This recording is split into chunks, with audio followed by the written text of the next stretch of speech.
Sa gitna ng mga balita ng katiwalian at investigasyon sa gobyerno, lumutang ang pangalan ng kongresistang si Arjo Atayde, asawa ng actress na si Maine Mendoza at anak ng veteranang artista na si Sylvia Sanchez.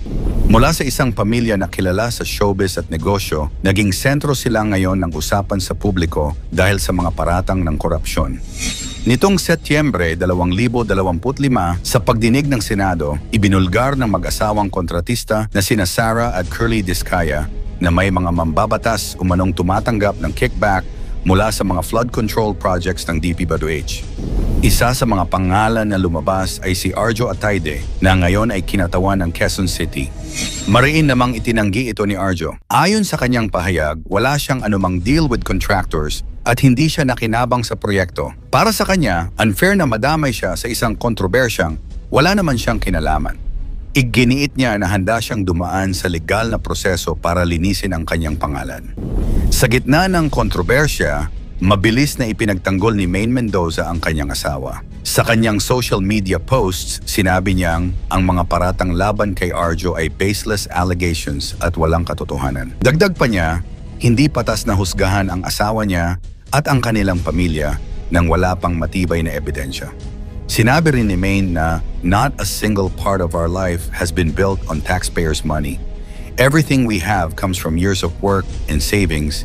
Iginiit niya na ang kanilang mga ari-arian at magarang pamumuhay ay bunga ng kanilang pinaghirapan sa showbiz at iba pang lehitimong negosyo. Hindi rin siya nag-atubiling sabihin na kung sakali mang mapatunayan na may kasalanan si Arjo, hindi niya ito ipagtatanggol. Pero para sa kanya, sa ngayon, ang pinakamahalaga ay ipaglaban ang malinis na pangalan ng kanyang asawa laban sa maling akusasyon. Samantala, ang ina ni Arjo na si Sylvia Sanchez ay nananatiling tahimik sa issue. Pero sa mga nakaraang panayam at feature ay makikita kung paano siya nagsumikap mula sa pagiging simpleng probinsyana hanggang maging kilalang artista at haligi ng pamilya. Naging bahagi siya ng pagbuo ng kanilang mga negosyo at ari-arian. Sa kanyang pamumuno na itatag nila ang Nathan Studios, nakapagpundar ng mga bahay at sasakyan at nakapagbigay ng marangyang buhay sa kanilang pamilya. Ang kanyang katahimikan ngayon ay tila pagpapakita na mas pinipili niyang ipaubaya sa anak at manugang ang pagbibigay ng paliwanag sa publiko. Naghalo ang reaksyon ng publiko. May mga netizens na sumusuporta kay Maine at Arjo, sinasabing unfair ang mabilis na paghuhusga. Pero mayroon ding naniniwala na dapat silang masusing imbestigahan, lalo na't lumutang ang kanilang pangalan sa Senado. Para sa ilan, pahayag ni Maine ay nakapagbigay liwanag sa panig ng pamilya Atayde. Ngunit para sa iba, ito ay isang pagtatangkang linisin ang imahe ng kanilang pamilya sa kabila ng seryosong paratang. Sa gitna ng corruption probe sa gobyerno, lumutang ang usapin tungkol sa umano'y lavish lifestyle ni na House Speaker Martin Romualdez at Congressman Zaldy Co. Ayon sa source ng bilyonaryo, bumili si Romualdez ng 2 Gulfstream private jets mula sa negosyanteng si Lucio Tan. Ang isa raw ay pre-owned G150 na nagkakahalaga ng hanggang $8 milyong, habang ang isa naman ay G550 na posibleng umabot sa $35 milyong o halos 2.6 na bilyong piso. Nakapark daw ang mga aircraft sa hangar ni Tan at nakatawag na ng pansin mismo sa Malacanang. Si Zaldy Co naman, na kasalukuyang nasa Amerika, ay umano'y pinupull out na ang kanyang fleet ng luxury jets at choppers mula Pilipinas. Ayon sa mga dokumentong nakalap, ipinaparehistro na ng kanyang Mississippi Aviation ang isang Gulfstream G350 na nagkakahalaga ng halos 36 na milyong US dollars. Bukod pa rito, meron din daw silang 5 luxury Bell choppers na ginagamit para ihatid ang mga VIP guests sa kanilang luxury resort sa Albay. Pero higit pa sa mga luho, mas mabigat ang issue ng kanilang mga kinakaharap na kaso. Si Martin Romualdez ay nasangkot sa reklamo sa Office of the Ombudsman kasama sina Zaldy Co, Majority Leader Manix Dalipe at Representative Stella Quimbo kaugnay ng umano'y 241 bilyong pesos na budget insertions sa taong 2025 national budget. Ayon sa reklamo, may mga blank line items na nilagyan ng halaga matapos ang final approval ng BICAM report, isang akto na itinuturing na falsification at graft. Bukod dito, lumabas din ang pangalan ni Romualdez sa mga investigasyon sa flood control kickbacks. Ayon sa testimonya ng ilang contractor, May mga opisyal at kongresista na kumukuha ng porsyento mula sa halaga ng proyekto. Mariin namang itinanggi ni Romualdez ang mga paratang. Ngunit sa gitna ng kaliwat kanang alegasyon, nitong Setyembre 17, 2025, nagbitiw si Romualdez bilang House Speaker.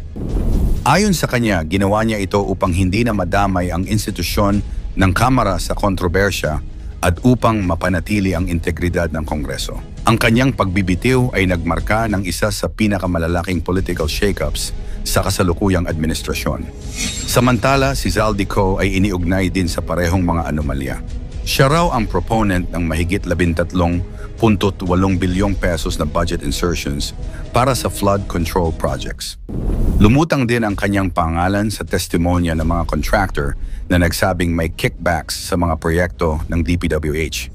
Tulad ni Romualdez, mariin itong itinanggi ni Ko at iginiit na gawa-gawa lamang at may bahid ng politika ang mga akusasyon. Kamakailan, naging usap-usapan ang biglang pagkawala ni Congressman Zaldico sa publiko. Ayon sa tala ng Kamara, simula pa noong pagbubukas ng ika-20 Kongreso noong Hulyo 28, 2025, hindi na siya regular na dumadalo sa mga sesyon. Bagamat nagsumite siya ng ilang excuse letters, maraming pagkakataon na absent siya ng walang sapat na paliwanag. Dahil wala na rin siyang hawak na posisyon sa anumang komite, lumitaw ang tanong kung paano maaaring ituring na excused ang kanyang paulit-ulit na pagliban. Lalong naging palaisipan ang kanyang pagkawala habang patuloy ang mga investigasyon tungkol sa malalaking flood control projects at budget insertions. Ayon kay dating kongresista Toby Tiangco, kabilang si Ko sa mga umano'y may kinalaman sa controversial na bicameral insertions, particular ang isang dagdag na pondo na umabot sa 3.8 bilyong pesos na nakapangalan mismo sa kanya. May mga dokumento ring lumabas na nag-ugnay sa kanya bilang proponent ng mas malaki pang insertion na aabot sa 18 bilyong pesos.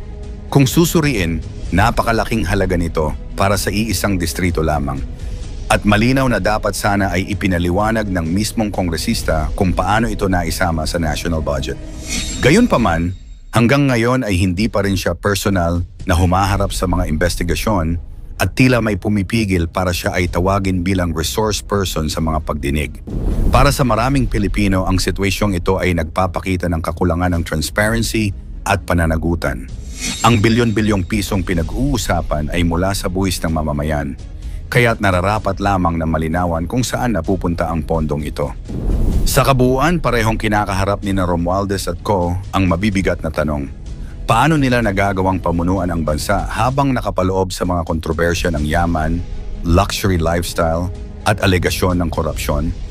Habang patuloy ang investigasyon, nananatili ang agam-agam ng publiko kung sino ba talaga ang pinaglilingkuran ng kanilang kapangyarihan. Ang bayan o ang sarili? Para kay Martin Romualdez at Zaldico, kung tunay na naglilingkod sa bayan, bakit lumilitaw ang pangalan sa mga issue ng luxury jets at anomalya sa proyekto?